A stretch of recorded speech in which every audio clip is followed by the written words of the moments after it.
Revenons en Belgique et on s'intéresse à une expérience menée depuis un an auprès de pensionnaires de home, ceux qui ont perdu une part de leur autonomie et qui, par exemple, ne peuvent plus utiliser des couverts pour manger. Dans une maison de repos d'Arlon, des personnes mangent tout simplement avec les doigts. Quel intérêt? Eh bien, on voit cela avec ce reportage de Michel Toussaint.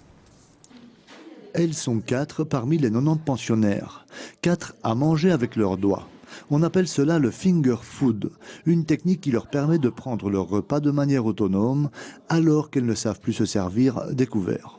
Ça sert bien aux personnes qui sont aveugles, aux personnes qui sont paralysées ou aux personnes qui sont en début de démence mais qui ont encore le réflexe de prendre, de manger en fait. Si elles ne mangent pas avec leurs doigts, on leur donne la béquille, donc c'est un peu infantilisant en fait d'attendre qu'on nous mette une cuillère en bouche. Le Home le soir paisible d'Arlon mène l'expérience depuis 1 an avec son partenaire cuisine. Tous les jours, les finger food, comme on les appelle ici, reçoivent le même repas que les autres, mais adapté à leur manière de manger.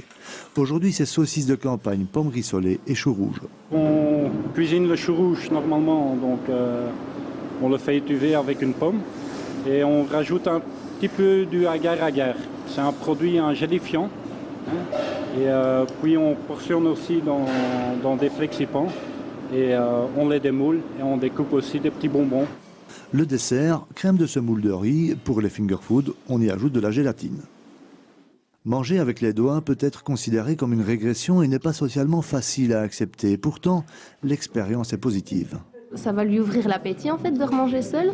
Donc on évite la dénutrition et puis elle va être mieux dans sa peau, que ce soit au moment des repas et même en dehors pour le reste de la journée. Et je pense que quand on perd ses capacités fondamentales, à un certain âge, on a du mal à les récupérer.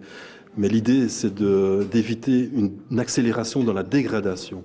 Donc ici, c'est un peu un filet qui permet de retarder la dépendance totale. Le finger food est une technique simple et plutôt naturelle. L'expérience sera probablement étendue ici et elle intéresse déjà pas mal d'autres endroits en gériatrie, mais aussi dans l'aide aux handicapés.